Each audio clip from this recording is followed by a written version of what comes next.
Museum construction team who are missing him in his workplace. So I just wanted to extend our thoughts and condolences to everybody. Thank you. Yes. I'd rather just leave it at that, but yeah, thank you. Thank you, Councillor. Moving on to item number 3, the declarations of interests. Are there any declarations today? There appear to be none. Moving on to item number 4, urgent items. There appear to be no urgent items presented to the CE. Is there any minor matters, councillors, for discussion, or Councillor O'Brien? Thank you, Madam Chair. Could I just advise you that when it comes to the motion that I've placed on the agenda, I have some minor wording changes, nothing major to the intent, just minor wording changes, but just allowing you to know as the Chair. Thank you for the heads up, Councillor. We might actually get Mr Keck to go through the process in that case before we go into that item. Right, so any further minor matters, councillors? There appear to be none, so we'll move on to number 5. That's the confirmation of the minutes. Could I have a mover and a seconder that the minutes of the Infrastructure and Environment Committee meeting held on the 4th of December 2024 be confirmed as a true and correct record, please? Move. Mayor Tapsell and Councillor Waru. Is there any corrections of the minutes? There appear to be none, so we'll put that to the vote. All those in favour, please say aye. Aye. Against? That is carried. Thank you. We'll move on to item number 6. Beg your pardon, sorry. Item number 6 is on page 13 of your agenda. This is the notice of motion received from Councillor O'Brien. As I said, I'll just ask Mr Keck to run through the process because he's wishing to make an amendment, and then we understand the ground rules for that. Thank you. Morning, Madam Chair, morning elected members. Thank you for the opportunity just to talk through this process. And I think I specifically want to draw your attention to Standing Order 27.4, which is around the alteration of a notice of motion. I'll just read that out to you quickly. So only the mover at the time of the notice of motion is moved, and with the agreement of majority of those present at the meeting, may alter a proposed notice of motion. Once moved and seconded, no amendments may be made to a notice of motion. So this is different to how we normally conduct our amendment process. So if the mover wishes to alter the notice of motion, which we already have had an indication of, that needs to be raised before the notice of motion has been seconded. Once it is seconded, no further amendments can be made. If the mover wishes to alter the motion, this will need to have the support of the majority of the members, so we will need to take a vote around the table. So once the motion, the current or the new motion has a seconder, that becomes the motion on the table, and that discussion will be held on that motion. This will then be voted on at the end, and if it is lost, we will not revert back to the original motion. The motion that's on the table will be the one that is voted on. I hope that clarifies the process for you this morning. Thank you, Mr Keck. And we'll just move slowly through the process in case anyone has any questions. So I will just draw your attention to the notice of motion that's in your agenda, and I'll ask Councillor O'Brien if there is an amendment he wishes to make. Thank you, Madam Chair. Yes, the amendments are as per the writing. I've since sharing my motion, I've received some very sage advice from oracles much higher in wisdom than myself. And those suggested amendments were very reasonable in my opinion and made a lot of sense. So I'm more than happy to go with the amended version of my motion, which I presented to you today, this morning. Thank you, Councillor. Thank you. And that's on the screen. It's a little bit difficult for me to read it from here, but I've got it in front of me here. Sorry, yes, Councillor. Madam Chair, as a matter of process, I thought I heard that we have to agree to... That is correct. The amendment be made first, right? So I'll just read it out for you. Thank you. And then we'll take a vote around the table about whether we agree to move forward. Councillor Patterson. We're just not at that point just yet, but we just need to clarify whether we can actually accept this motion onto the table, whether the general consensus of the council is for this amendment. So we'll do that first. So the amended notice of motion goes this way. that the committee directs the Chief Executive in conjunction with the Chair of Infrastructure and Environment Committee to prepare a letter no later than the 14th of February 2025 to the new Minister of Health, the Honorary Simeon Brown MP, requesting the following. 1. The Minister directs the Director-General of Health to withdraw the directive to the Rotorua Lakes Council for the compulsory fluoridation of drinking water until an independent public inquiry held into the health and environmental impacts and risks is completed and its findings reported to Parliament. Number 2, in the event the Minister is unable to direct the withdrawal of the directive to fluoridate, that the Minister directs the Director-General of Health to refrain from any actions to pursue any legal action or prosecution against Rotorua Lakes Council for not complying with the directive to introduce fluoride until an independent public inquiry is held into the health and environmental impacts and risks is completed and its findings reported to Parliament. So I will now ask the room, the councillors, to raise their hands if they agree that this amendment should be put. Please raise your hands. Looks like that's unanimous. We will put that motion, and Councillor Patterson, you wish to second. Thank you. So, processes, Councillor O'Brien, that you are welcome to talk to your motion. Thank you, Madam Chair. I think the motion's pretty self-explanatory, and we've got a full agenda this morning, so I think it makes, and I've circulated it for my colleagues for feedback, so I think I'll leave it there. Thank you very much. Thank you, Councillor. Is there any other discussion? Councillor Patterson, did you wish to say anything? Thank you, Madam Chair. Just basically echo my colleagues' sentiments. It's fairly self-explanatory, and I think we just need to put it to the vote. Thank you. Thank you. If there's no further comments from the floor, I will put the motion that is in front of you that I've just read out. I'll ask for a raising of your hands. All those in favour, please raise your hands.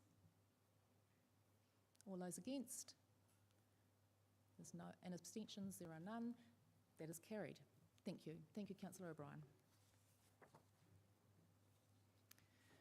Now, item number 7 is presentations. We don't have any presentations today, so we'll move on to staff reports. This is on page 16 of your agenda, councillors. I'd ask for a mover and a seconder that the report proposed land disposal for Ranganui Street Reserve be received. Councillor Kiopa, Councillor Warrow, seconder. All those in favour, please say aye. Aye. Against? That is carried. Thank you. I'd like to invite forward Rob and Mel, is it? Hi, how are you? Come the long way forward. And they're going to provide us with a presentation today via PowerPoint. It's also in your Stella, councillors, if you would rather view it that way, about the Ranganui Street Reserve. Good morning, and over to you. Morena, Madam Chair and councillors, thank you for your time. Mel Barnett's here with me. She is our recreation planner who's been working on this and will be working on our other reserve processes moving forward.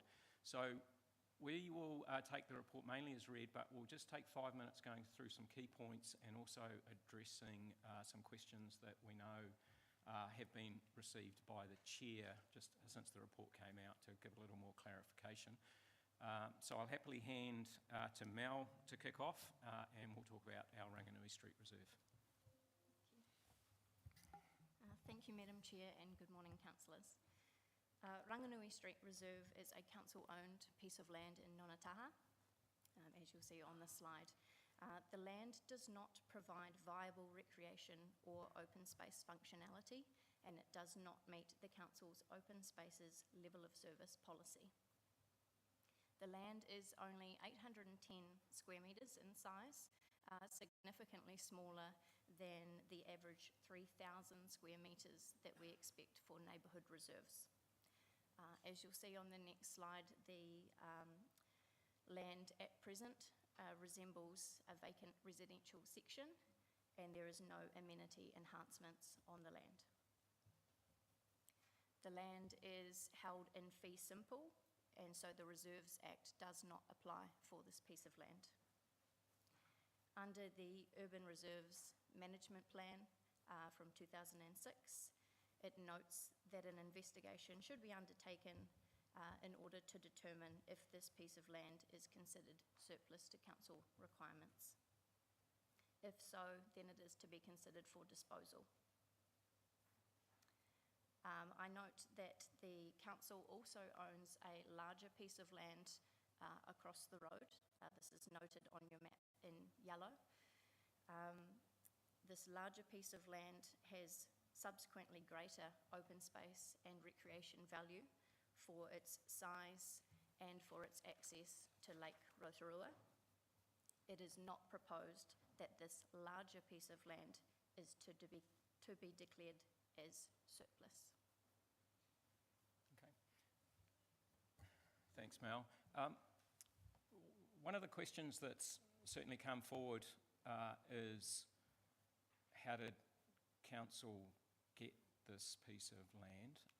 So we've got that, and that's an image. Sorry for jumping through the slides. It's a very sensitive control this morning.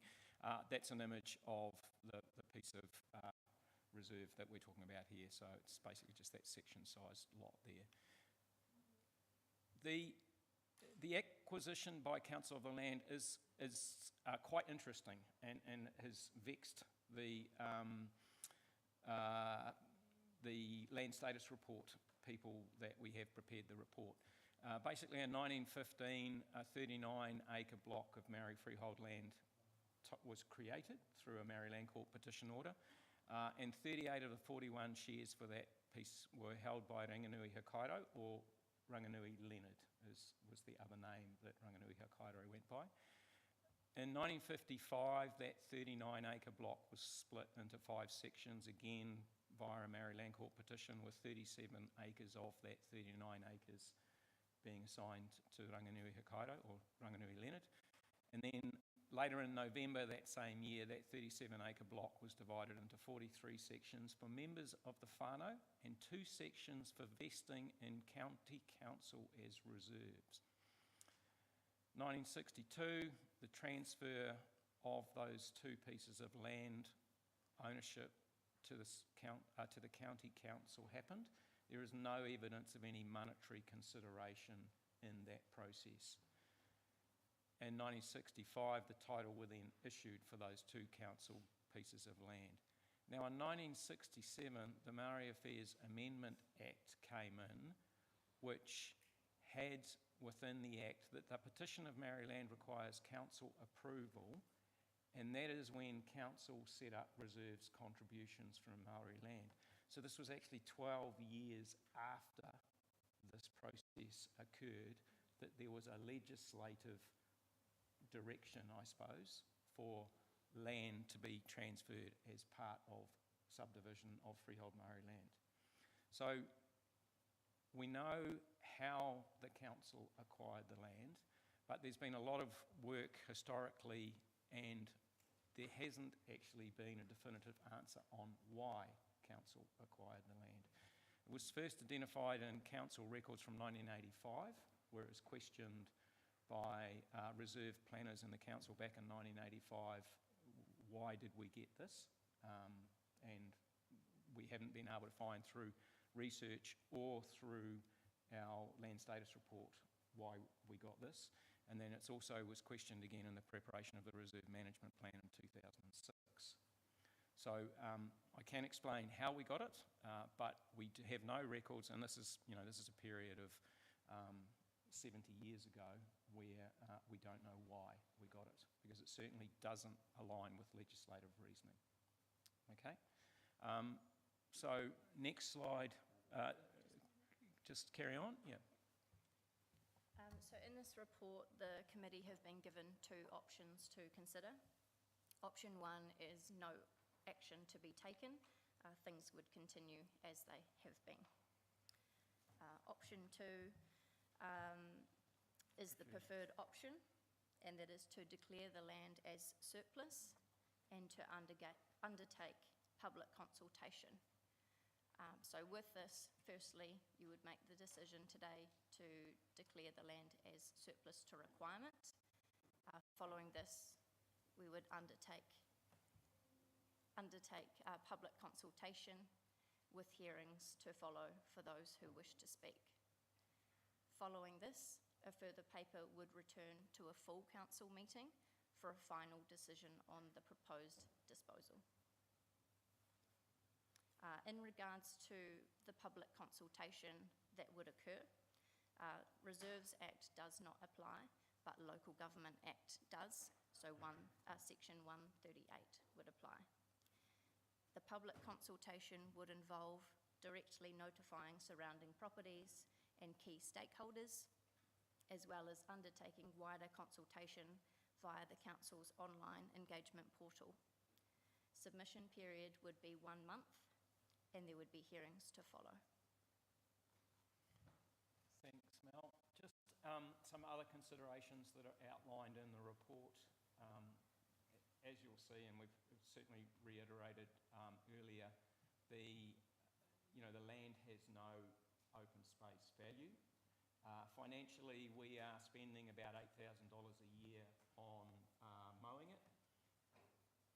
If we declare it surplus and then go through a further process of looking at disposal, which would be the second part of it, that would involve a subdivision which would have a financial implication of about $15,000.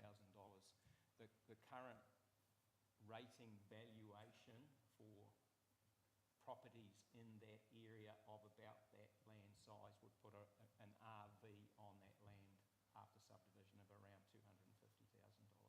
So there would need to be a process to go through with that.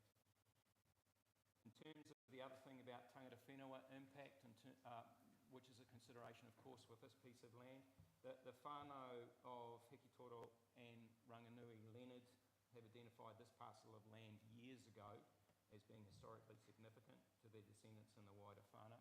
They have signalled their wish to have the land returned to them, and this process with the public consultation will assess the tangata whenua views and the overall impacts of the proposed land disposal. This first step is really around just declaring it surplus, and then we need to go through a public process to understand and have a hearing, and then we would come back to council with that, and the council, as a full council, not a committee, would then make further decisions. So happy to take any questions on that. Thank you, Rob and Mel, for that presentation. And I'd just like to acknowledge the family members that are actually here in our council buildings today. Thank you for coming. Question from, you're welcome to, Mayor Tapsell, question. Thank you very much, Madam Chair, and through you. Can I first of all thank the staff for the work that has gone into getting this to us at committee. It is a surprise that the family have asked years ago, and I am proud that we are finally discussing this. The question that I do have, you've talked about the value of this section, but of course it was given to us with no evidence of a financial exchange. It was likely that, well, it was, research suggests that the land was acquired as a grant, donation or a gift. So although you've mentioned the cost of it, the proposal, which I support, to declare it as surplus and then go out to consultation, would I be correct in presuming that the proposal should be to then gift it back to the family who originally gifted it to us? I think that, thank you, through you, the Madam Chair, I think that would be something that we would consider with the hearing evidence and the evidence that we get from the process of declaring it surplus, and we would bring that back to council to decide, okay, what do you want to do with it now? So I wouldn't like to presume what that is until we've gone through a consultation process. Great, thank you. The question from Councillor Maxwell, then Councillor Waru and Patterson.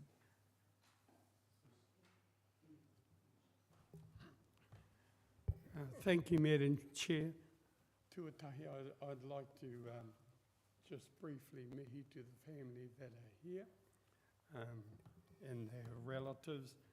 When I thoroughly read the report and we received it, brought back many memories, so I acknowledge Nani Ranginui, and the mokopuna is here, Te Ururoa.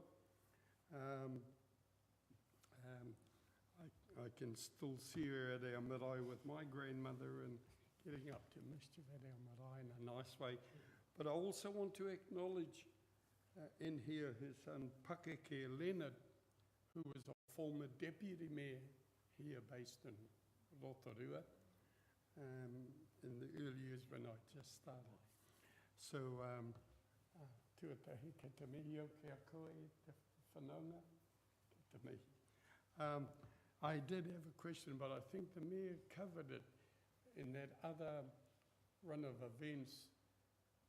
It showed we never had, there was no record of any transactions that there. So whilst it says there that Rotorua Council could consider returning the land to the descendants of the former owner, instead of could, it should be should. But leave that for the process to happen. But I think that would be a wise decision by this council in the future. Kia ora. Thank you, Councillor Maxwell, and thank you for the history as well. It's appreciated.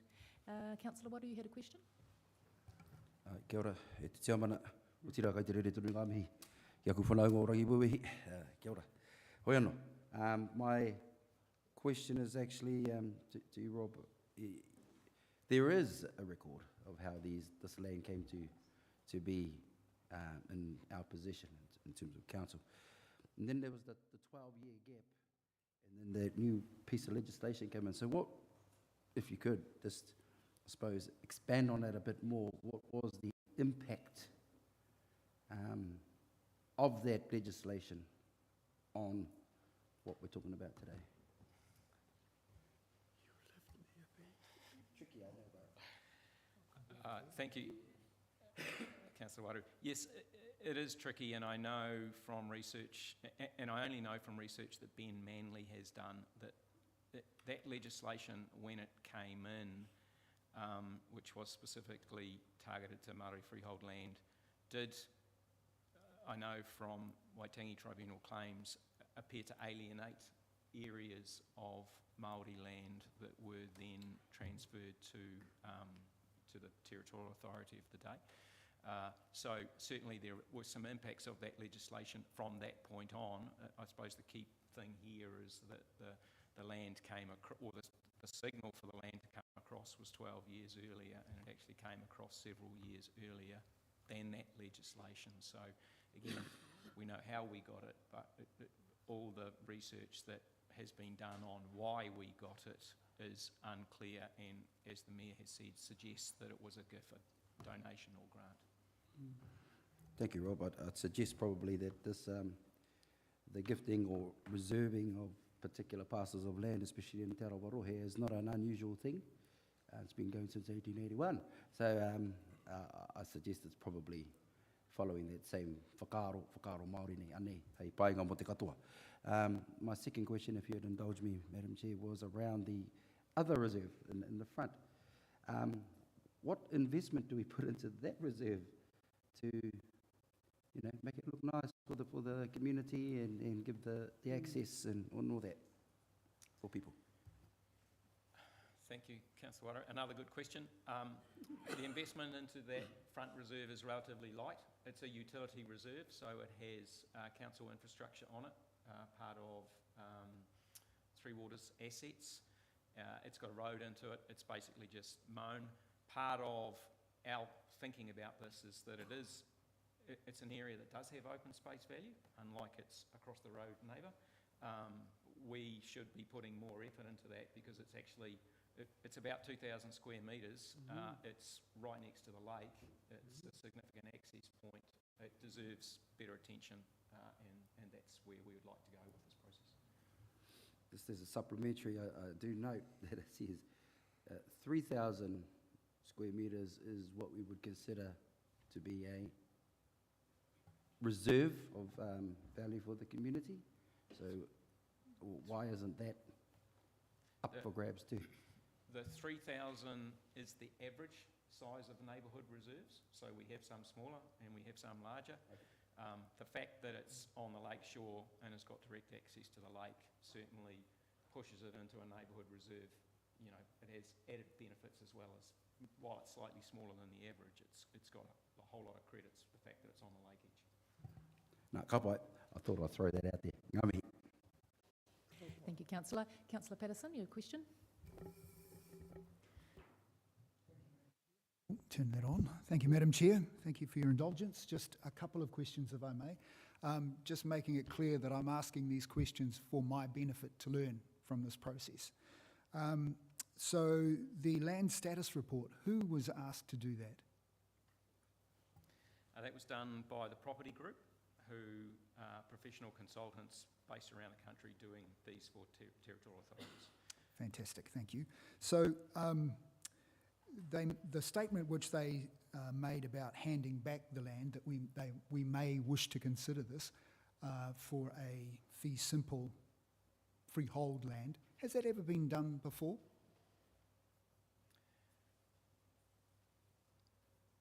I just thinking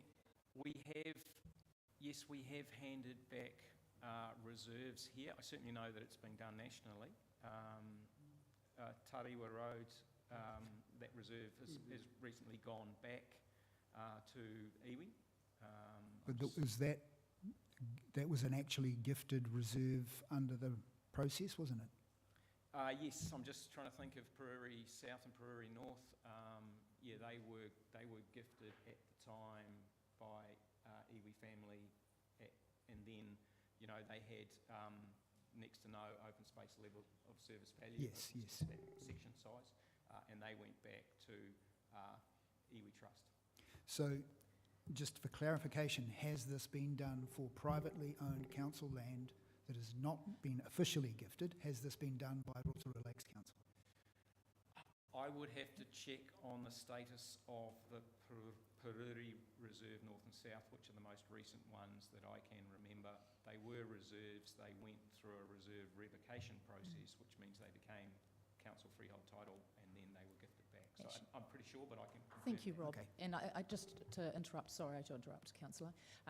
We are supposed to be focusing on the fact that we're just looking at whether this is surplus to requirements rather than the process that comes next. But thank you for trying to answer those questions. Perhaps he can provide some more information subsequent to the meeting. Thank you, Madam Yeah. Chair. That would be great. And the other question I have is the rateable value is listed at $255 in this report. Given that it's directly opposite a lakefront reserve with unimpeded views of the lake, and I've asked a couple of real estate agents what they would value that at market value, and they said at least a third to a half more than that, so probably around the 400K. If this council decided to go down the path of selling the land, once we go through the process, we've had the consultation and the community have said, actually, we want you to sell it, what would then happen to those funds? If council sells that land, which is, I understand, if it's a reserve, that then would go back into the Parks and Reserves Fund, or does it become part of general fund? Actually, Councillor, I'll just defer to the CE on this for one moment. Thank you, Madam Chair, and Rob, appreciate you trying to be really helpful with some of this information. We're not quite prepared to answer these questions because that's not the matter in front of us today. We're just looking at whether this land can be declared surplus, and many of the questions you're asking will be part of the material that comes before council when the decision on disposal comes up. I see. Thank you. No further questions. Councillor Kiriopa and then Councillor Lee. Thank you.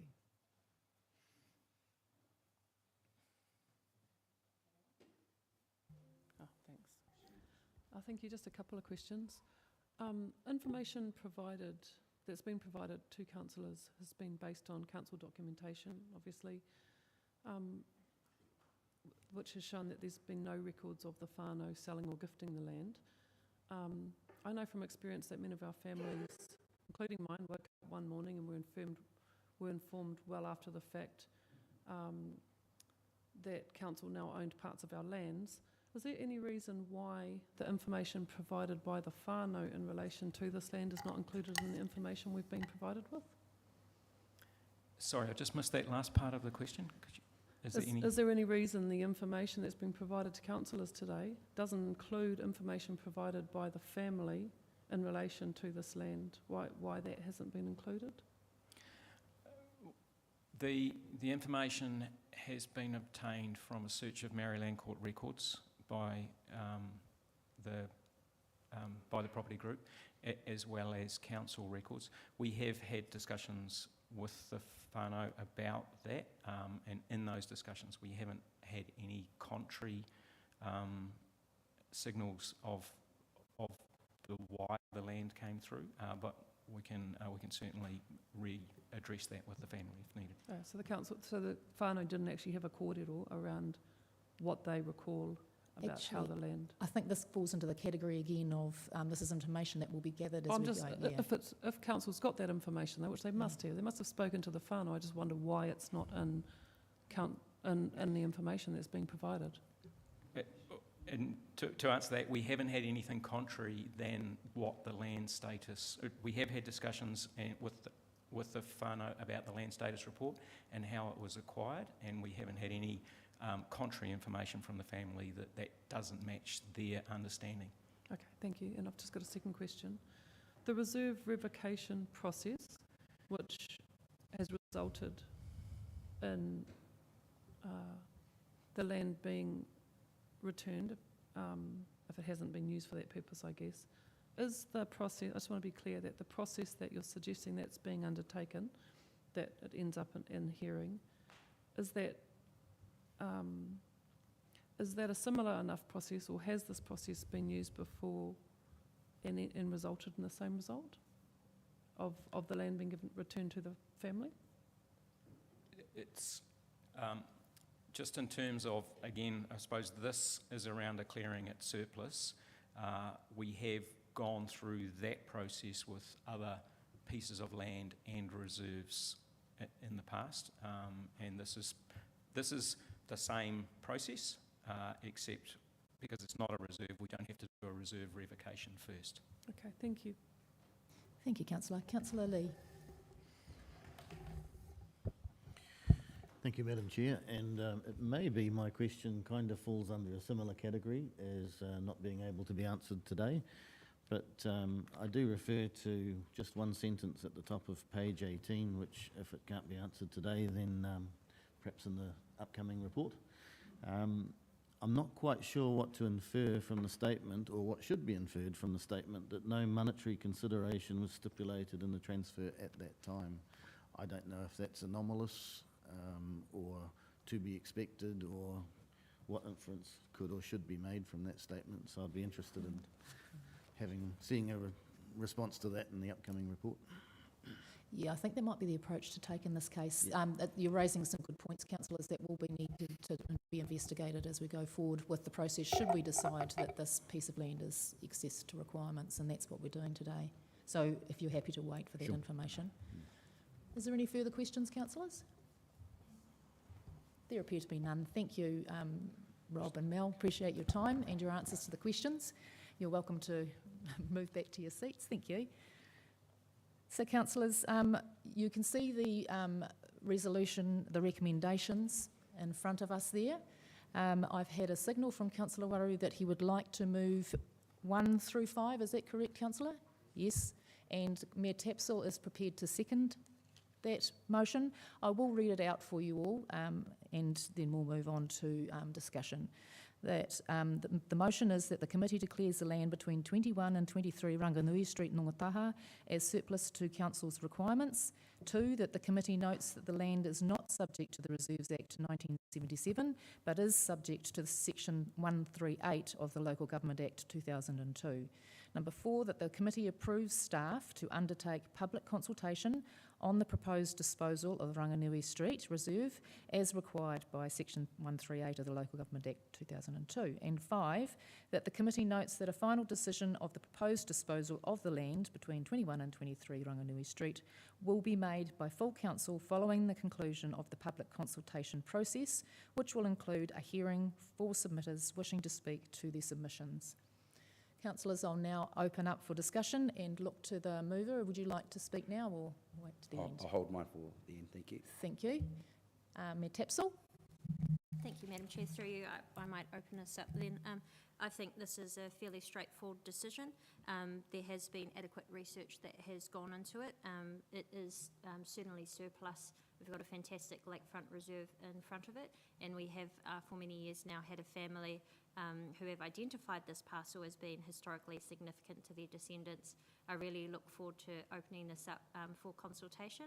I hope that we do hear from the family themselves and a little bit more about the history and the significance of this land, because if council does not need it, I think that certainly we are appreciative that it was gifted at the time, and I look forward to hearing the feedback and then considering options on how we may gift it back to the family. We know that there is an incredible need for housing here in Rotorua, and it would be fantastic to see what could come from this land. We don't want empty land around Rotorua. We want it to be used. If council's not using it, then we look forward to hearing from the family who have requested and making a decision at the end of consultation. Thank you. Thank you, Mayor Tapsell. Any other discussion, councillors? Councillor Maxwell? Thank you, Madam Chair. I think just following on from what Councillor Kiriopa said, I'm wondering if we can ask our staff, Rob, if they can add to the report here a bit more information on the history of the land and various things there, and get their point of view of where some of these question marks that we still have over some of the things we have here, if that can be. That sounds reasonable, and I think there'll be every attempt to do that after today's questions. Thank you, Councillor Maxwell. Councillor Patterson? Thank you, Madam Chair, and I'd like to tautoko Councillor Maxwell's comments. More information is needed on this before we take the giant leap. I think the community is going to be asking a lot of questions, and it would be helpful if we could actually answer them. So I would really like to see more detail. I support the concept. Obviously, it is not being utilised properly, a car park, really. It's a prime piece of real estate that we need to look at all sides of the debate, I guess you could say, so that we have all the information before any decision is made going forward. Thank you. Thank you, Councillor. If there's no further comments, I'll go back to the mover. Would you like to say something, Councillor Waru? Kia ora, just briefly, e te tiamana, following on from Mayor Tapsell's kōrero, it's fairly straightforward. This is just starting a process, and he pai tērā. That's how we should be. So obviously, just thank Rob and Mal for the report, because could probably get some more kōrero there, but I think the bones are there, and it's certainly justified in terms of the direction we want to take. Yes, there are a few options, but I will say this: I tuku whenua atu me tuku whenua, mai atu aharani. So could you translate? It was given in land was gifted. It's as far as I can see. So it should be returned. Land should be returned, not for other ways or mo te utu. But we'll leave that debate for the next hui. But in terms of what's lined up there, the motion, 100% support. Otherwise, I wouldn't have moved it. So I suggest we get on with it, and I'd like to see this sort of not drag out either. So hopefully we've got once we do this, we'll get a good timeline around it. I think it was 4 weeks, and then hearings and all that. So it'd be good to keep the whānau also in the loop around what's happening. So, ka nui te mihi kia tātou, kia ora, tautoko mai. Kia ora, Councillor Waru. On that note, councillors, the motion is in front of you. I'll ask you to raise your hands if all those in favour. That appears to be unanimous. There's no one against. Carried. Thank you. So we will move on now to item 8.2, Major Capital Projects Progress Report. This is on page 23 of your addendas, councillors. I'd like to note that thank you for coming. I'd like to note that the attachment that came with this report is in the confidential section of Stella, and so if you do have any questions on that confidential part of the item, that you reserve those until the confidential section of the meeting. But we will have plenty of chance to ask those questions later. So I'd ask for a mover and a seconder that the report, major capital projects progress report be December 24 to January 25 be received. Can I have a mover? Thank you, Councillor O'Brien. Seconder is Councillor Waru. All those in favour, please say aye. Aye. Against? That is carried. Thank you. Welcome, Thomas and Will. I will hand it over to you to overview your report. Thank you. Thank you, Madam Chair, and welcome back, councillors. Apologies for Elrond. He would be here to present, but we've just got him busy working on a project life cycle management with regards to how our organisation manages the whole life of our capital projects. So we've got him busy in a workshop on that one, unfortunately. The report itself is just a little light on some of our other activities, and just recognising that it's just the Christmas break, and we anticipate next month we'll be back in the full swing of all those other projects, in particular the sewerage works. What I've just asked Will to do is shortly is just got a small presentation just to give you a bit of a snapshot and an update of the progress of the museum. As you know, we've all enjoyed our summer break. The museum's been undercover, and just to show some of the very busy activity that Watson Hughes and all our consultants and contractors have been up to. So with that, just happy to hand over to Will. Tēnā koutou, I hope everyone had a great holiday and welcome back to Council.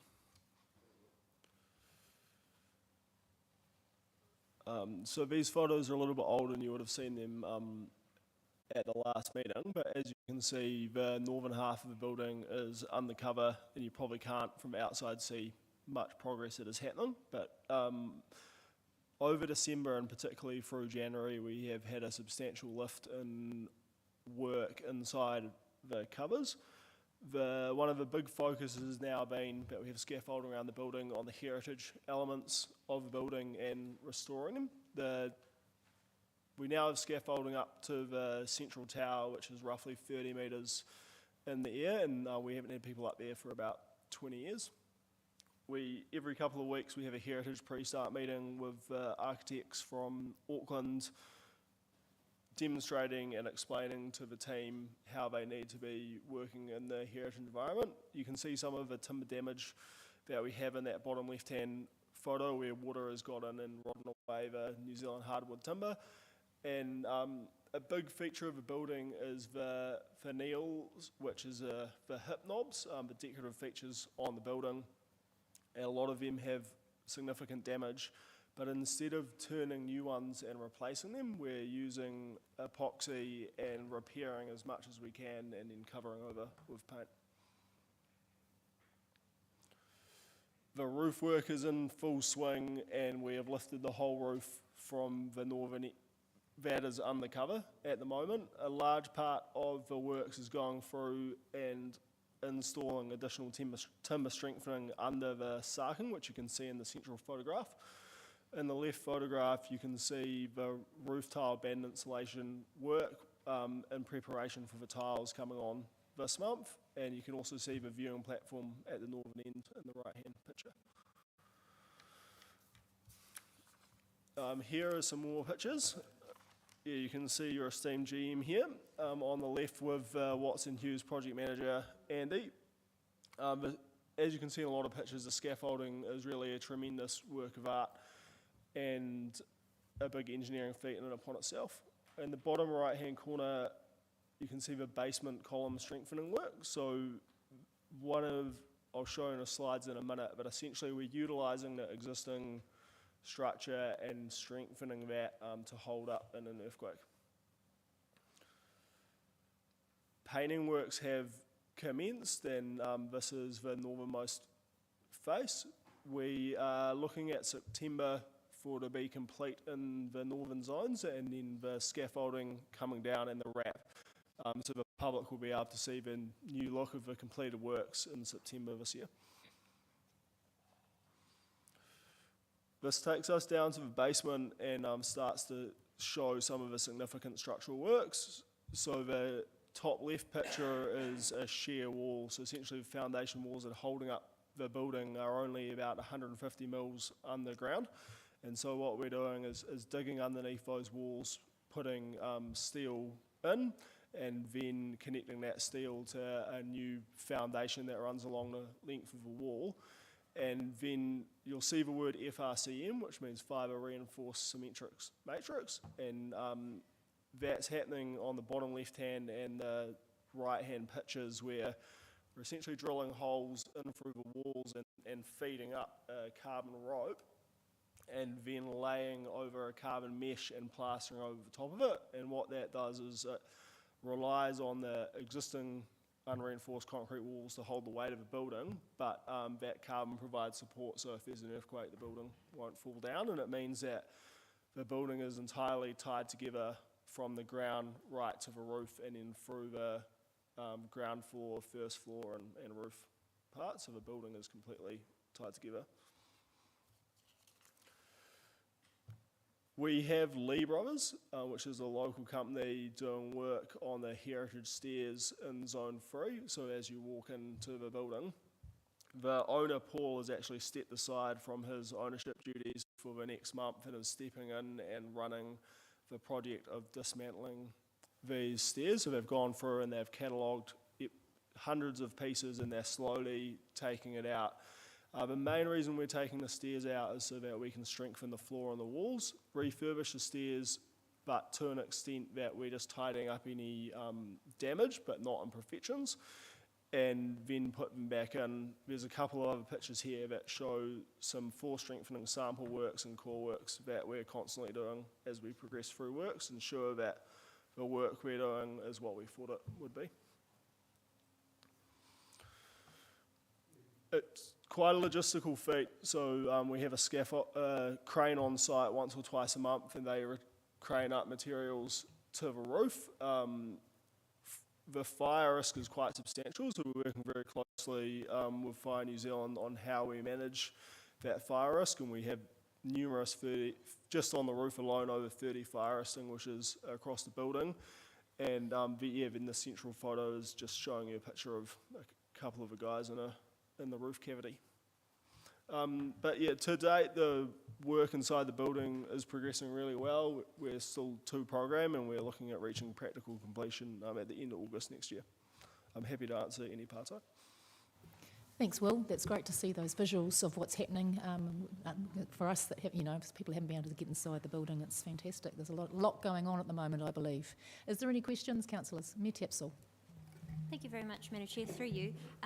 Will, I know starting out this project, there was a lot of nervousness around once we take the roof off and actually see what's underneath, and some concern that if there was something wrong, that would be where we're likely to incur the most unexpected costs. As you've been progressing through the work on the roof, how are we going with that? Is everything going according to plan? You're correct in that we have found some areas that are not to the pre-investigations, and particularly because we didn't have access up above the sarking. However, to date, it's been comfortably managed within the project contingency. So no concern at this stage to the final completion cost. Excellent, thank you very much. Great news, thank you. Councillor Patterson. Thank you, Madam Chair. Thank you for your report. Just looking further in the report later on, when it talks about the wastewater treatment plant and the unforeseen ground conditions that were discovered, have we had any unforeseen ground conditions here at the museum? I wouldn't say we have any unforeseen conditions, because we know it's very challenging. So at a metre depth, we have 70 degrees Celsius. In most building projects, you can do a few samples and get a good baseline. We have very inconsistent ground here, so we have a geotech engineer coming in more regularly than you would on other projects. But at this stage, we're, it's managing within the sort of design specifications of what we thought. Great. Any further questions, councillors? Yes, Councillor Brown. Thank you, Madam Chair. Well, you're relatively new into the project. I just wonder whether you'd like to speak a little bit about what you bring and the relationship between the project managers, the steering group, and how it's all coming together. Thank you, Greg. Yeah, that's correct. I'm 4 months into sort of an 8 year project, and the project steering group has been together for a year and a half, coming on 2 years, with most of the design team being on the project for at least 4 years, if not 6 or 7 years.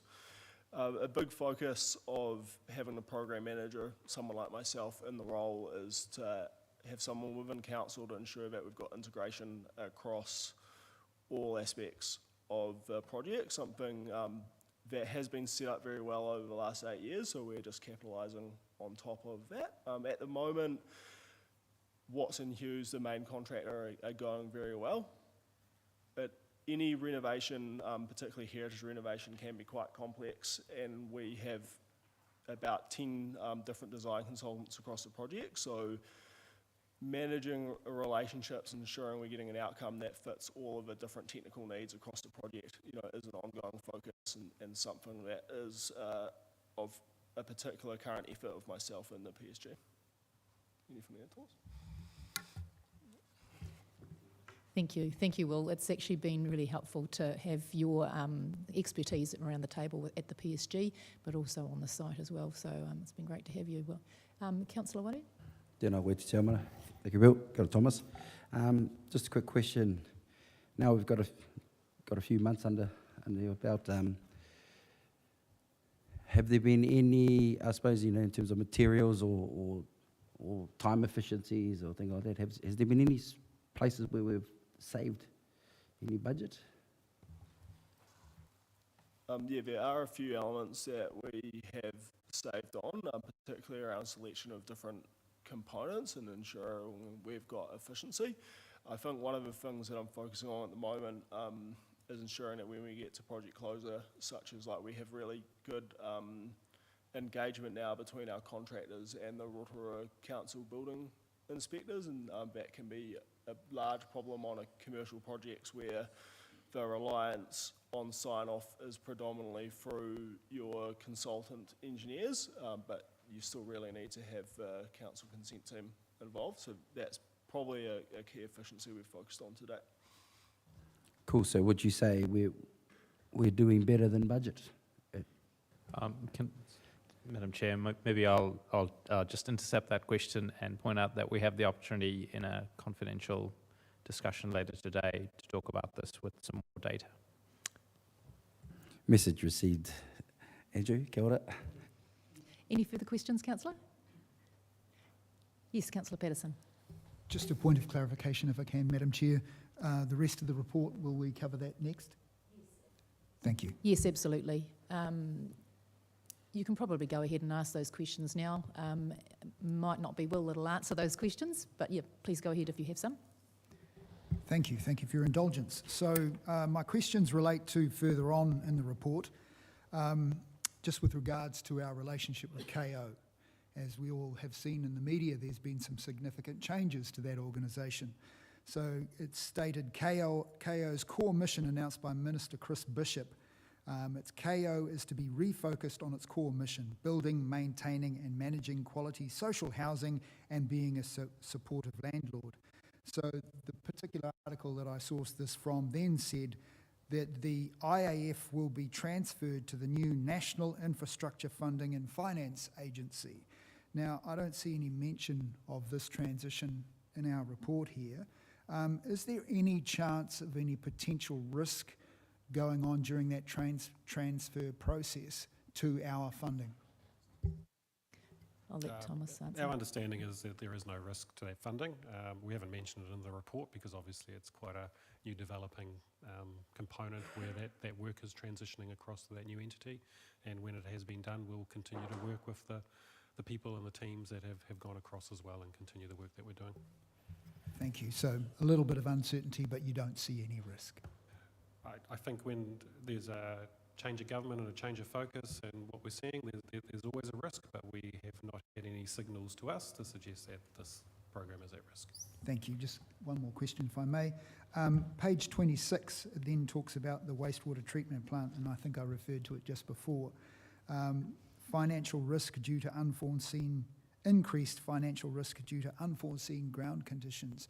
I realise it does talk about that again further, that council does not see that is our responsibility. Where does that sit? Well, shall we ask Stavros to do, or you, Thomas, or the CE?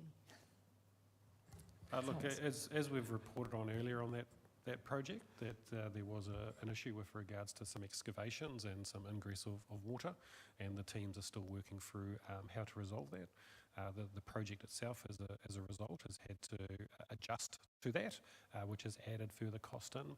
And as per the contracts, we've got to work through all the parties to resolve how those additional costs are managed and where they fall. And at the moment, we're still working through that. I might just Thank you. I might just add to that to say, look, we're reporting things very transparently to this committee. It's normal practice in the delivery of a construction contract for us, for the customer, the client, to have plenty of back and forth with the contractor on where costs lie, and this is part of that normal process. Overall financial position, we don't have any reason to bring to this council to say the overall financial position on that project has changed at this point. If we do, we will bring it to this council. Thank you. Thank you, Councillor. And I just would like to add that further to your first question, there has been a variation order that has been approved very recently by KO with council to adjust some of the, the conditions of our IAF funding. So we're still in communication, and obviously they're still happy with what we're doing. So because they've approved that request. Is there any further questions, councillors? Nothing further on this report. Thank you very much, gentlemen, for your answering our questions and the presentation. Great to see. Thank you. I would ask councillors just to be aware of the recommendations in front of us here, that the committee notes the ongoing progress in the areas of the organisational reset, the establishment of the integrated Rotorua Museum program aligning construction, exhibition and operational readiness for the museum's reopening, and C, the variation order for the infrastructure acceleration fund approved by Kainga order. So these are all recommendations just to acknowledge the fact that our organisation is going through some change. There will be somebody in charge of the IAF fund in time, and the recruitment's going ahead. So it's just an ongoing process of transferring of these major projects across to the capital delivery team. So do I have a mover and a seconder for this motion in front of us? Thank you, Councillor Brown. Is there a seconder? Thank you, Mayor Tapsell. I'll put that motion to the vote. All those in favour, please say aye. Aye. Against? There is a spelling error there. Thank you. I can't see it from this distance. Can you point at it? Thank you, organisation. We'll correct that. So we had all those in favour. All those against the motion? That is carried. Thank you very much. Thank you for your attention to detail.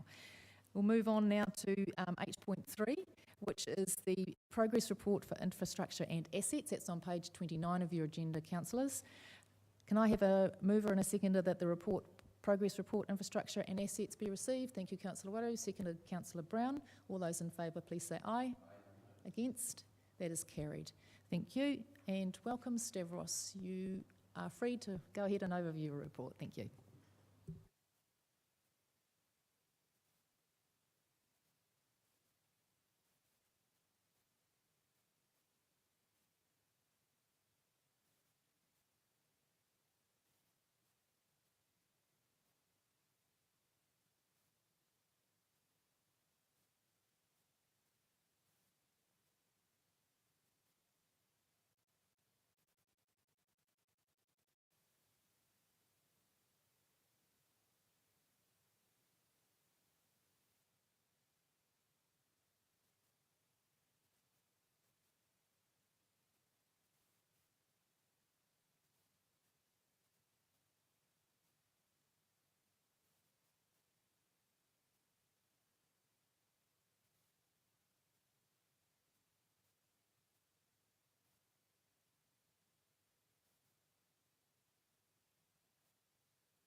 So thank you, Rob.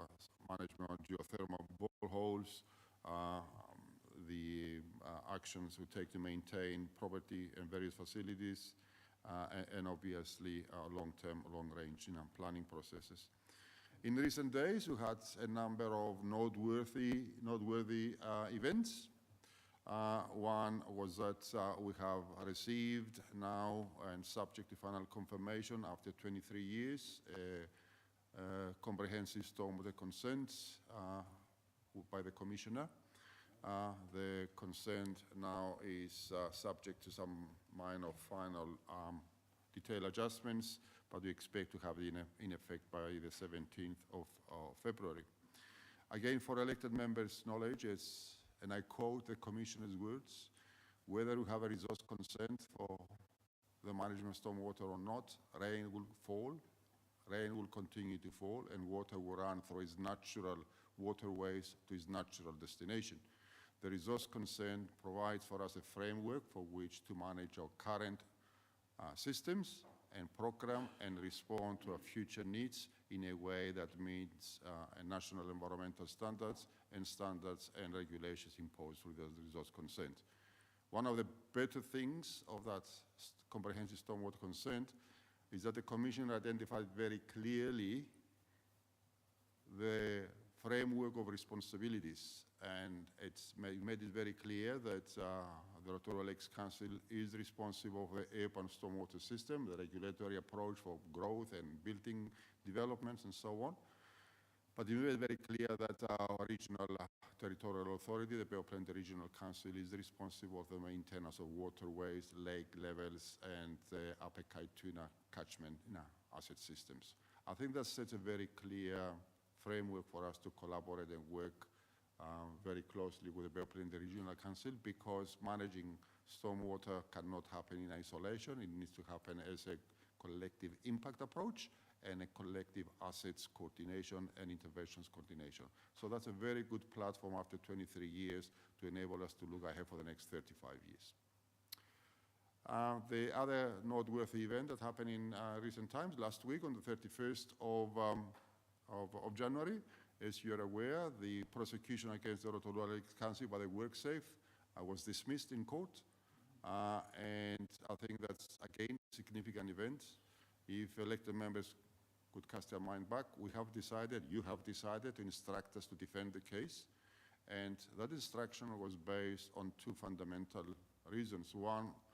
First one was that the prosecution was inaccurate and wrongful.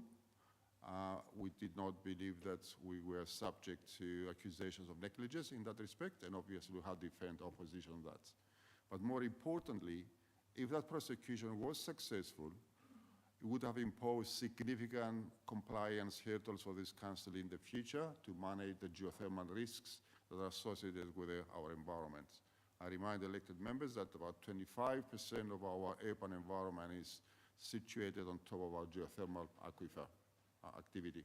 So if the tenure of that prosecution was concluded in courts and we are found to be negligent in our approaches to that, then it would have imposed a very, very high compliance cost for this organization now and in the future, because every time we have the slightest geothermal activity, we would have to intervene invasively and draconianly to manage it. And I thought that was very pleasing that the dismissal was achieved last week. Again, another important thing that has taken in the last few days is that yesterday we have, or the day before yesterday, the Minister for the Environment have signed the deed variation for the reallocation funds from the deed to one of our projects. Yesterday, Rotorua Lakes Council forwarded the invoice for $10 million to that effect, and we expect that money to come to us in the next few days. So again, that's a product of about 5 years of effort, and I think it was good to see it coming to an end. Again, I would like to note for councillors, and again probably has gone unnoticed by most of people, last Friday we had a significant power interruption.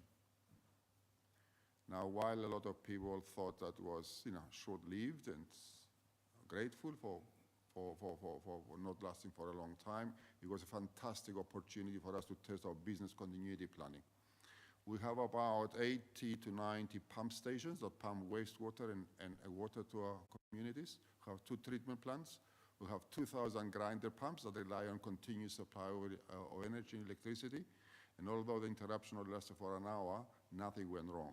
Our contingency plans kicked in, standby generators kicked in, diversions kicked in as were designed and planned, and there was no breaches of our resource concerns or unauthorized discharges of wastewater or disruptions to water supply or disruptions to wastewater treatment. So again, these are just small but significant indicators that all the activities you see in this progress report result in an outcome that provides safe, reliable, and stable environment for our infrastructure.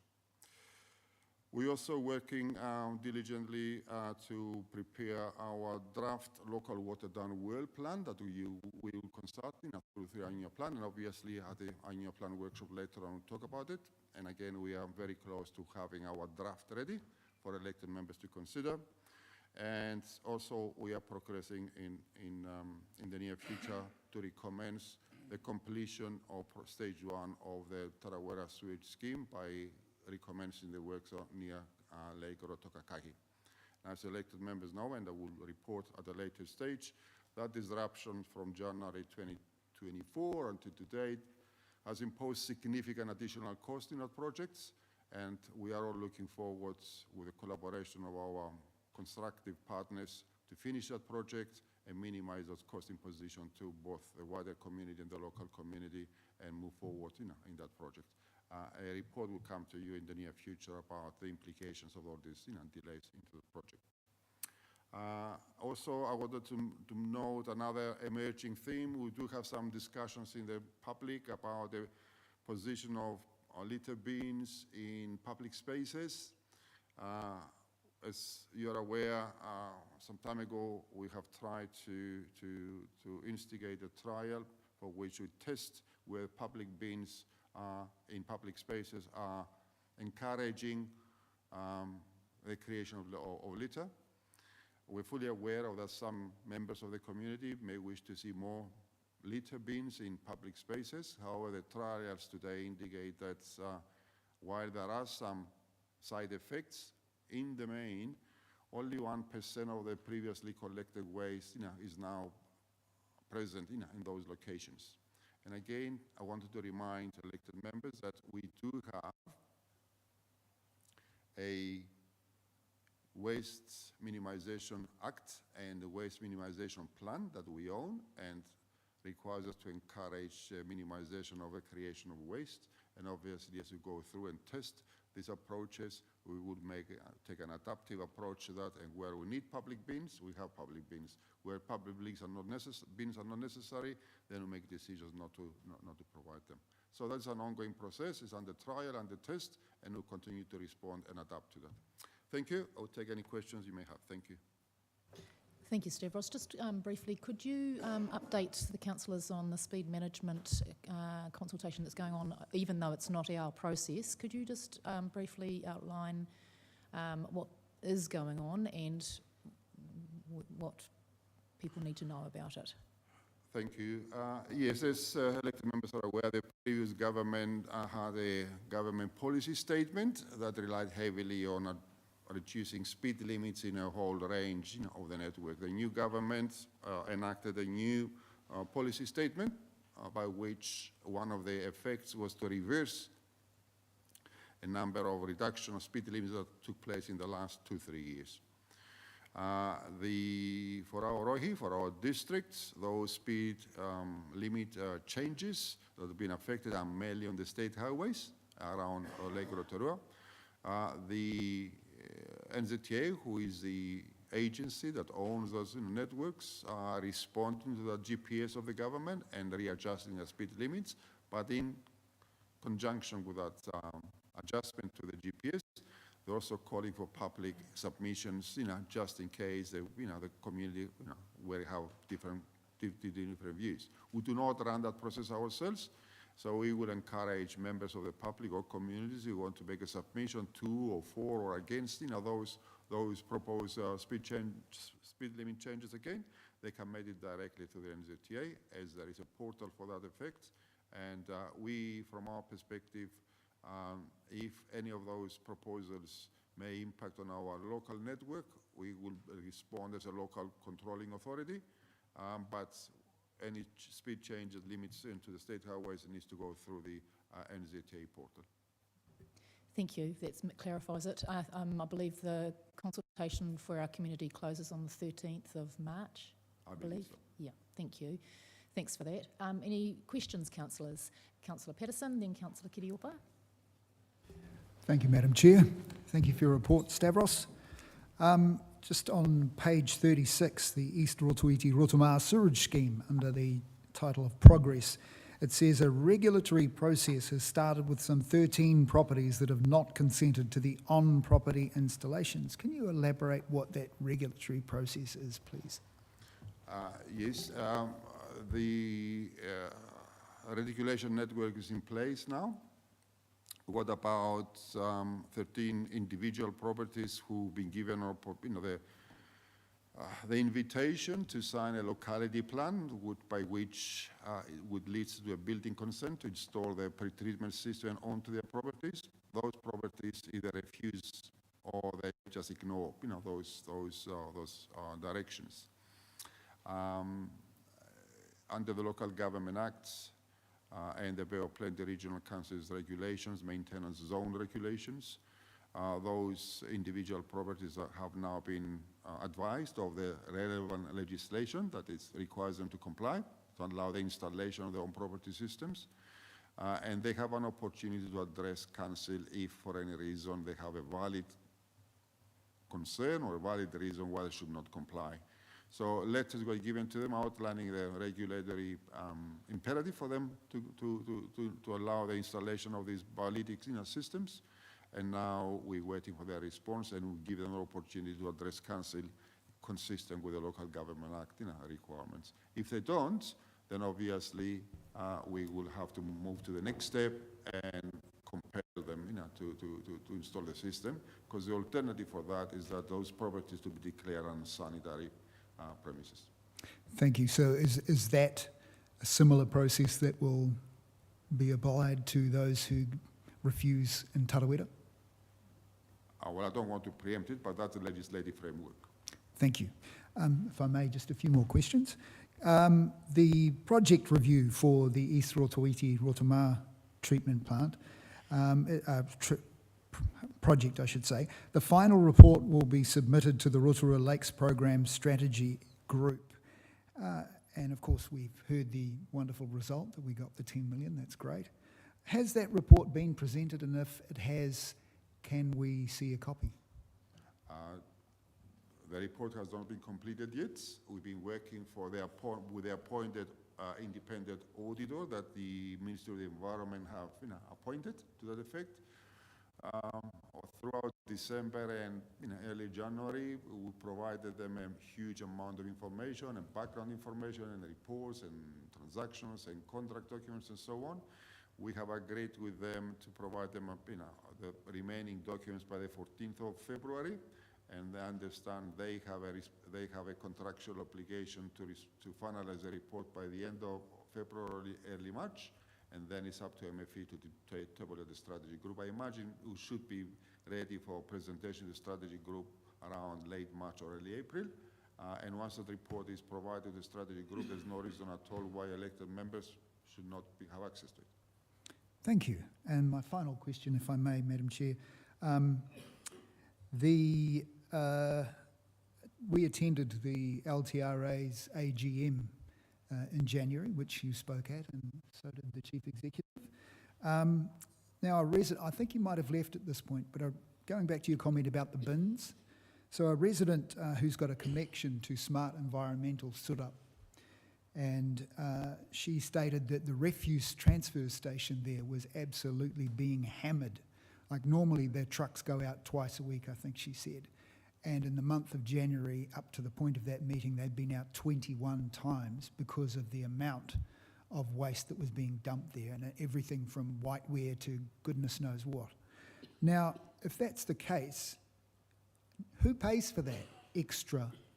If we've budgeted for two times a week or whatever it is, 21 times, that's a significant increase. Who pays for that?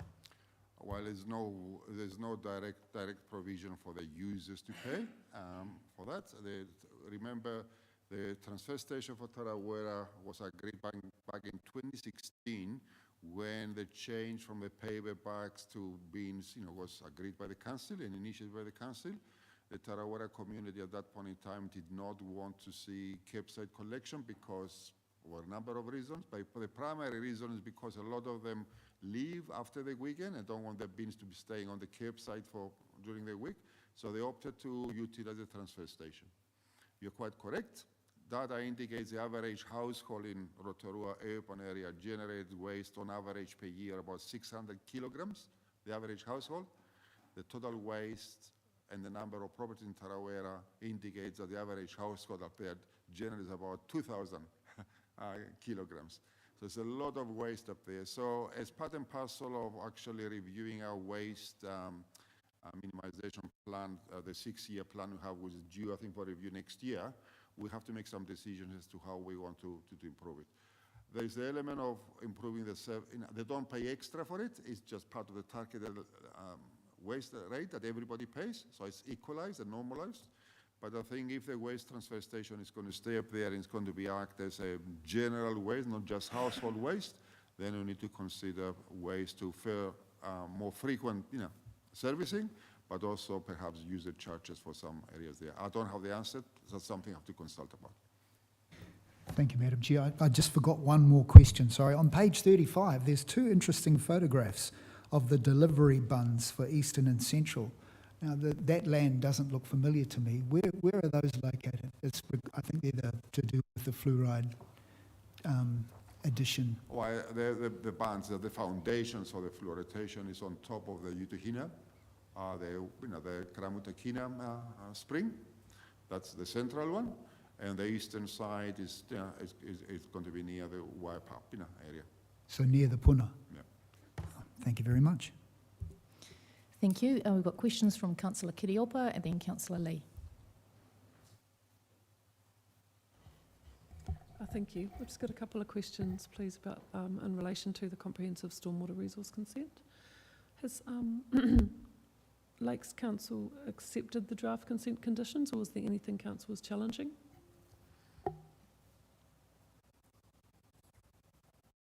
In general, we accepted the conditions. There's some wording defining what is significant structures that we're playing around with it at the moment to respond to that. Thank you. And also, the consent conditions are going to require catchment management plans and addressing the backlog of outstanding maintenance, which you've highlighted will be a multi-year process. Has Council adequately prepared for this in our 10-year planning? Just to go back to my earlier comment, this gives us a platform for the next 35 years and the requirements, the financial and investment requirements for that. As you're aware, we are preparing a local water done well platform for consultation, and all this, the information coming out of the comprehensive stormwater consent is a significant input in structuring the plan of going forwards. Yes, it will be. So that's a yes. Well, we just got a resource consent at the moment, so we are in a planning phase at the moment for the next 35 years. But through the chair, but to answer the specific question, in the long-term plan, no, it wasn't. Not all the conditions and burdens placed on Rotorua Lakes Council by the resource consent were in the long-term plan, obviously, because we didn't have that consent at the time we prepared the plan. Okay, thanks. And just one more question. I see your lovely photos of the open drain spraying, and what do Council use to spray those drains? Sorry, I didn't get it. I see the beautiful pictures of the open drain spraying. What actually do Council use to spray those drains? Weed sprays, in some areas are using glyphosate, and in some areas are using hot water, depending on if it's near the lake, we're not using glyphosate because there are restrictions, is a restricted zone on the lake zone. And a lot of that is happening through actually mowing or removing the weeds by hand. Okay, thank you. Thank you, Councillor. We've got questions from Councillor Lee, Councillor O'Brien, then Councillor Wadu. Thank you, Madam Chair, and through you. Stavros, I'm glad you raised the issue of litter bins, because you're right, it is an emerging community issue. I've certainly had some feedback from the community on that topic. Do I understand correctly that there was a trial done at the Blue Lake, and so bins were removed from the Blue Lake, and that got rid of the wasp problem? Correct. One of the outcomes of that, yes. Yeah. But there's also bins being removed from reserves across the city. Is that correct? We are addressing a number of reserves on each individual case on its own merits and for monitoring, yep. And do I understand correctly, this is based on a consultation that was carried out in 2022 by the previous council? The change in waste minimisation policies that are behind the removal of these bins? Well, we do have a legal obligation on the Waste Management and Minimisation Act of 2008 to construct our own waste management and minimisation plan that gets consulted every 6 years. I think we consulted back in 2021-22 from memory. So we would revisit again. And one of the actions we have committed to do, it was actually to encourage waste minimization by encouraging people not to take their waste in public spaces and take it at home. And that was one of the pilot schemes we proposed. Okay. I circulated an email with a link to an article that was published on the 22nd of December last year. I circulated it to yourself and to Andrew and the other elected members. And it says, government quietly scraps waste minimisation policies.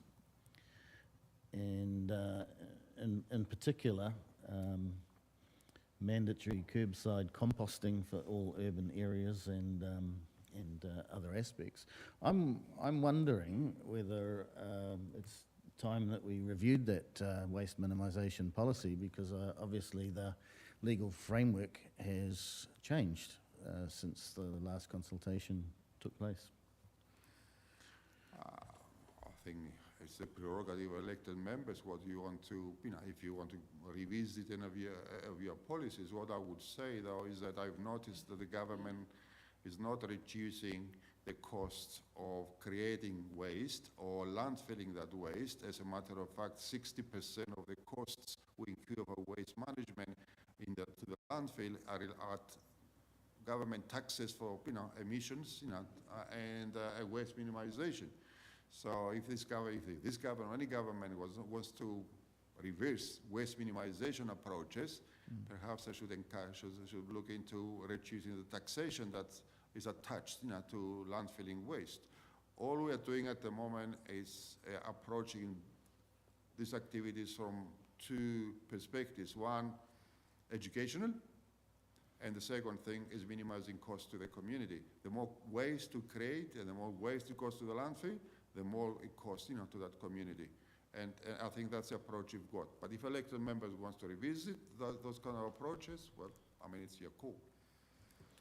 Okay, one final question that I've been asked. We're going to be collecting red bins once every 2 weeks when the new arrangement comes into effect. And we'll be collecting organic waste weekly. Are disposable nappies organic waste? No. Right. So they'll be collected once every 2 weeks. Okay, thank you very much. Thank you, Councillor. Moving on to Councillor O'Brien. Thank you.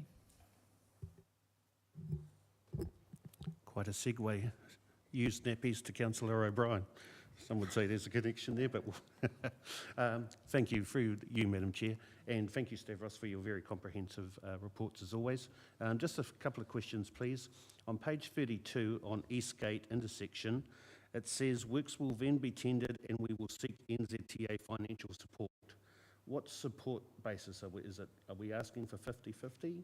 Or if they come back and say, sorry, the cupboard's bare at the moment, are we still going ahead with that project? How's the... Well, thank you, Councillor O'Brien.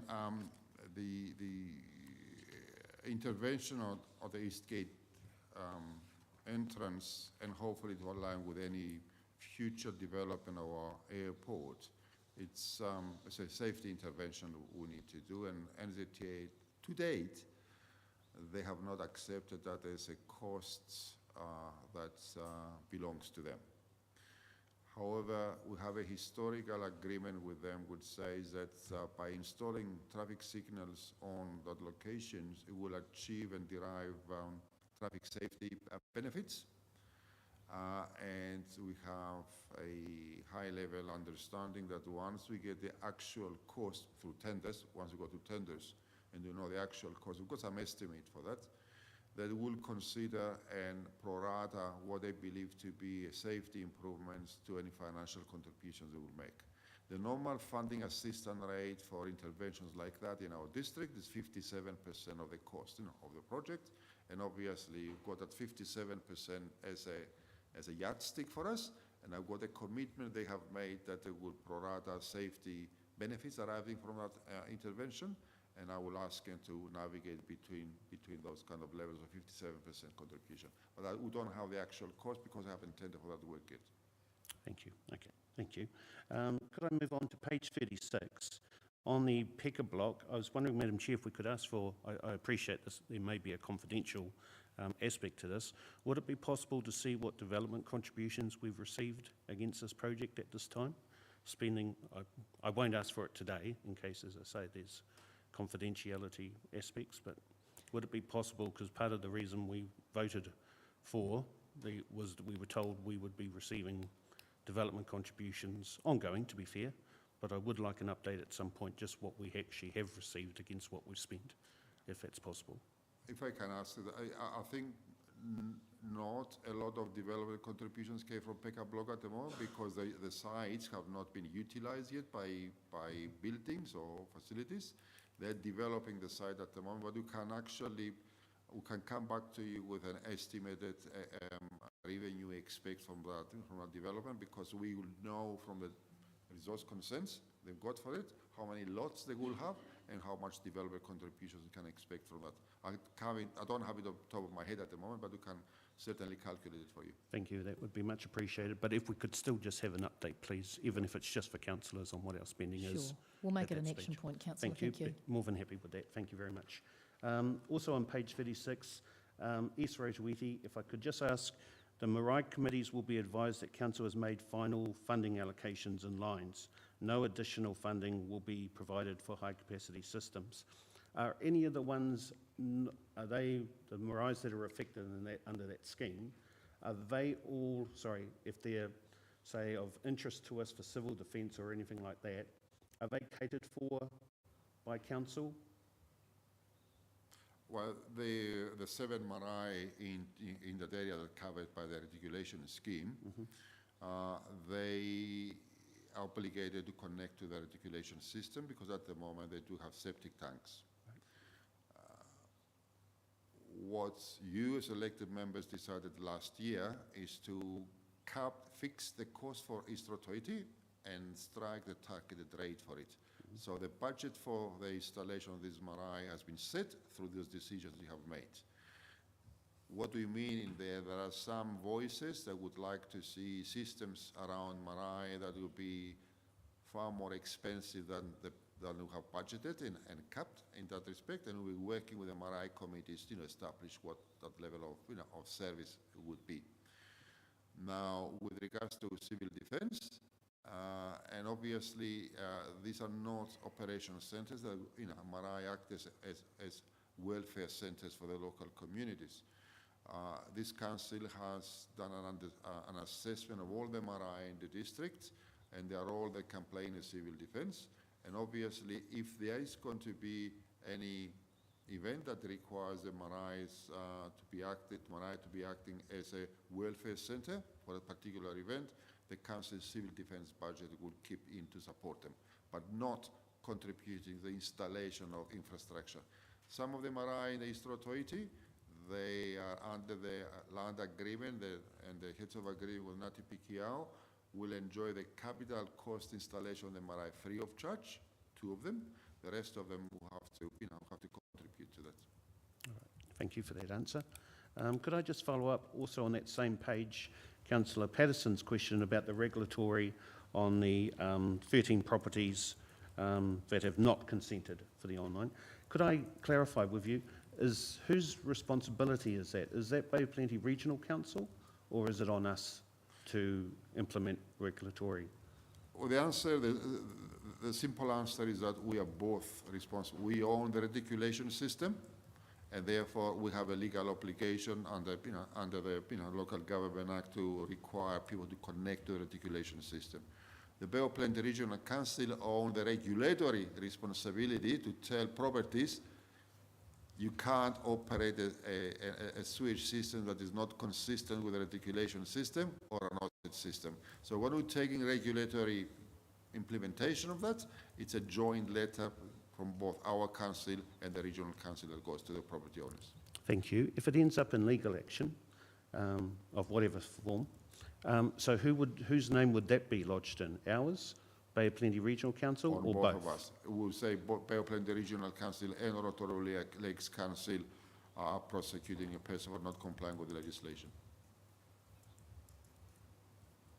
Because we've both got responsibilities within our respective boundaries. But it was Bay of Plenty Regional Council that put in the actual rules about.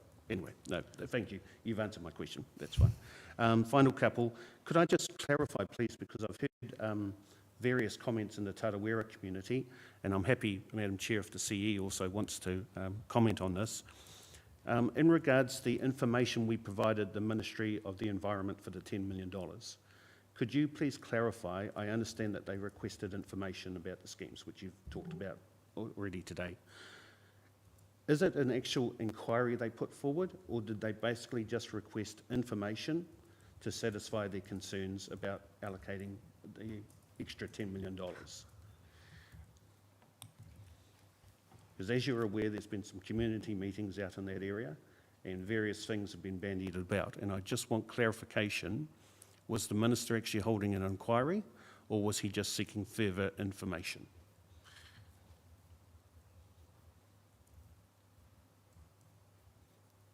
This Rotorua Lakes Council has identified for over 5 years at the moment that the deed funding was underfunding our projects in terms of the deeds. And we identified the underfunding to be a value of $10 million.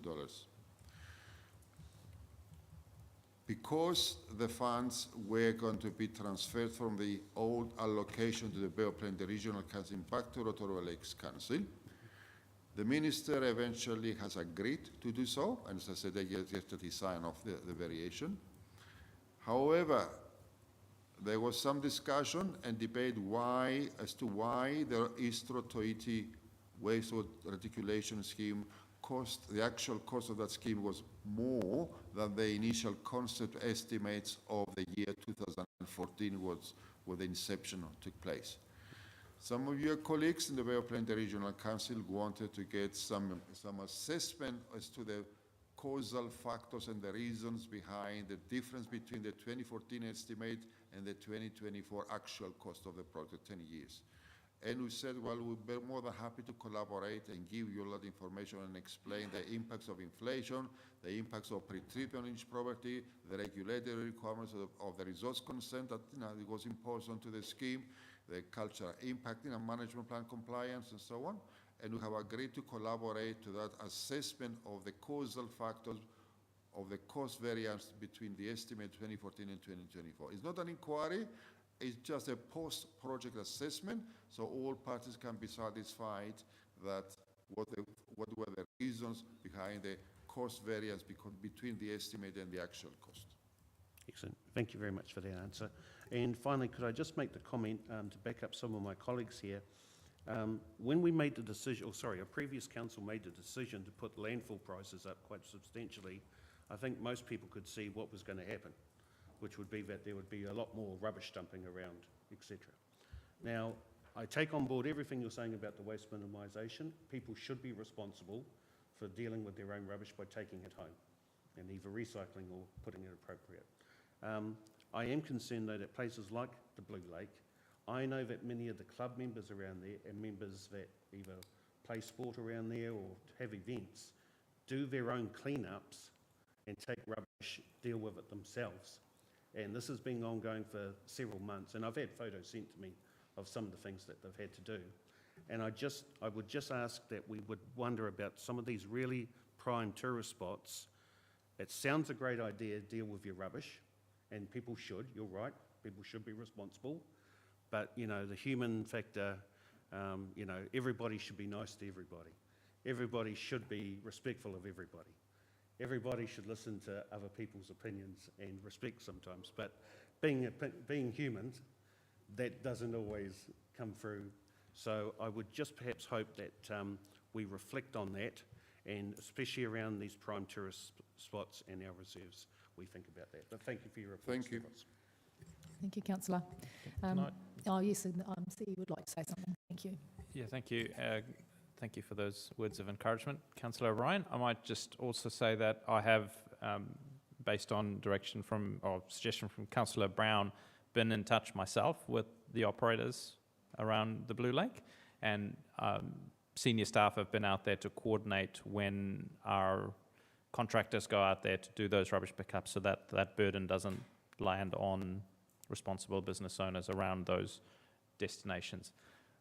Even with that coordinated and accounting for the rubbish pickup that's done by very well civic-minded people in the community, as Stavros mentioned, the volume is 1% of what we were collecting earlier. So the vast majority of people are behaving in a way that's responsible with their waste. I thank the CE for those very appropriate comments, and of course I agree with them, but what I would also say that if people are taking the rubbish home and doing their own cleaning, the sports groups, etc., before and after events, then we're probably not seeing much of that rubbish around there. They're actually taking it from that site and taking it either home or dealing with it themselves. So it's not that it's just being put in the bins there, so you see a reduction, it's that they're actually taking it from the Blue Lake totally. But I thank you for your comments. Thank you. Thank you for your comments, Councillor, and thank you to the CE. I'll move on to Councillor Waru and then Councillor Brown. Thank you. Kia ora te chairmana, kia ora Stavros, thank you for your report as always. I'll keep my ones pretty straightforward. I think a lot's been covered already. But just in, under the, what page is this? Oh, under wastewater schemes, it's got East Rotuiti, Rotorua 90% completed, Tarawera 58% completed, but then it's got 395 of the 427 of boundary connections installed. Can you just define for me or explain further for me what the term, when you say completed, what does that include? Please. Well, each project has got phases, it's got stages. Like if you take Tarawera, for example, Tarawera has got 3 stages. One was a pre-commencing design, surveying work, and measurements, and the detailed design of the project. Stage 2 was all the main pipes, about 24 kilometers, main pipes, 3 pump stations, and the installation of boundary assemblies to connect to properties. And stage 2 is their own property systems. So when you say Tarawera is 57% completed, for example, is that the design and planning work and the stage 1 is, is done almost, with the exception of Rotokakagi, and we are now in the process of implementing stage 2. In East Rotoiti, the majority of the project, Rotoma is completed. All the pipelines coming from Rotoma all the way to the Everestore treatment plant completed. The pump stations have been completed. The reticulation systems in East Roto have been completed. Out of 450 properties in East Rotoiti, I believe about 370 own property systems are in place. That's basically 90%. Thank you. I just wanted to get in my mind what that means. So, Kia ora rā. Thank you. That's Thank me. you. I want to take a last question from Councillor Brown. Thank you. Thank you, Madam Chair. Keeping up with starting with the theme of litter, are we required to comply with the Litter Act 1979? I was CC'd into an email that was suggested that we actually need to provide rubbish bins in reserves, etc. I realise, look, I get the minimisation thing. I think that's a noble goal and appropriate, but where's the balancing act with this Litter Act and providing bins? Well, the Litter Act of the 1970s, 1979, obviously preceded a significant time of the Waste Minimization Act of 2008. So there is no compulsion to, in the Litter Act, say that public authorities will have public spaces, they must provide receptacles, for litter. That was dedicated on litter. But of course, the Waste Minimization Act came in 2008, which says that our councils have to undertake a whole range of other measures to minimize waste, and that's why each household has got a 240-litre wheelie bin for recycling, and it's got a 140-litre bin for waste management, and soon we're going to have green waste and food waste separation. So the interpretation that the councils are obligated to put, compelled by legislation, to put public bins in public spaces is just an outdated legislation. However, having said that, there are places where it is justified.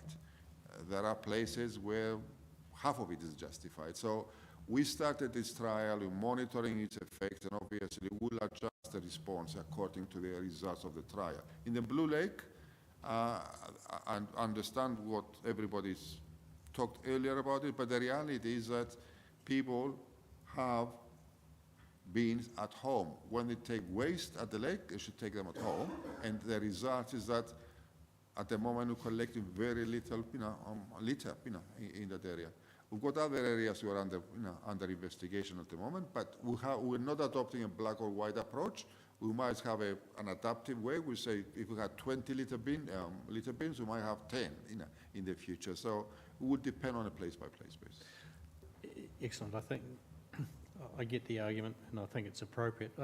We've got one more tool in our arsenal, and that's fining people for litter. Is that still available, and do we utilise that? We could, but we have to catch them on the spot, and we have to provide evidence that they would stand up in court that Councillor Brown was caught littering. These are photos, these are daytime photos, and prove it. So it's very challenging, actually, to prosecute a person for littering. So do we use that? We haven't used it. To the best of my knowledge, I'm not aware of any wide use of littering penalties happening across the whole country, actually. Okay.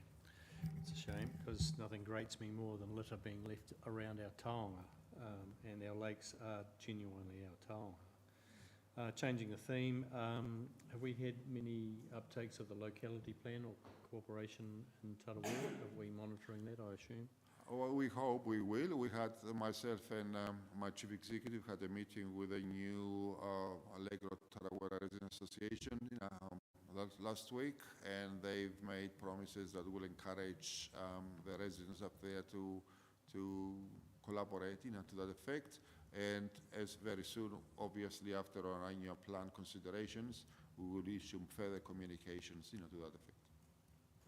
Might just make a comment on that through you, Madam Chair. There is some unfortunate confusion that signing the locality plans somehow gives this council powers that it doesn't already have under the legal framework that exists.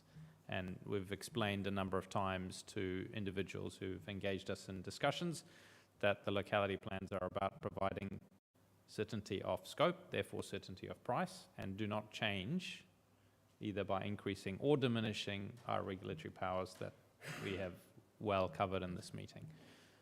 Once people understand that, they are seeing that it isn't something to hold on to, holding off the signing of locality plans. However, there's a diverse community with diverse views and certainly people who maintain their approach to not sign those locality plans. We'll have a discussion about it in a workshop later today about drawing this protracted saga to an end, particularly for those who want to move on and get their connections done. Excellent, thank you. Thank you, Andrew. Two final ones. Do we have an anticipated date for the completion of the Tarawera pipe? The main pipe by Rotorua, you mean? Yes. When do you anticipate? Do we have an anticipated completion? If goes to plan, end of March. Okay, thank you. I'm sure the community out there would like to know. And one last, a bit random question. It has surfaced through the ratepayers out there. Tarawera is not a deed lake. Has there been any efforts to include it within the deed that we're aware of, that you could tell us about? So it can be very clear about that. There's a history behind the deed. The deed was only designed for the four targeted lakes, so Karika, Rotorua, Rotoiti, and Rotoiho, as you are aware of that. I was advised last week that the Minister for the Environment received communications by some members from Tarawera, and the Minister, the response, I think it's done already, but let's say it will be done. It says that the deeds would not be modified to include other lakes. Okay. It is possible the revision of the Rotorua Tiaroa Lakes Strategy Group strategy, now led by Tiaroa Lakes Trusts, will generate a new deed, another deed, to cover all 11 lakes and not just the 4 lakes, but we are some way down the road before we get to that stage yet. Okay, excellent. Thank you, Madam Chair. That's me. Thank you. Councillors, I think we need to move on because we've actually got a workshop this afternoon. So I will just advise that we will take the motion to move into confidential before we go and have a break and have a coffee and refresh ourselves and come back. Thank you very much, Stavros. So there are 3 items for consideration in public excluded. And there will be this opportunity to ask more questions about the museum. The reason for confidentiality is because the information concerned has got commercial sensitivity.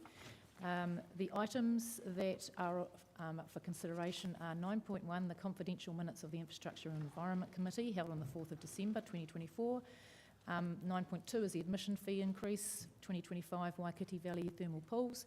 And the last item, 9.3, variation approval for contract 24/006 geothermal bores 2024.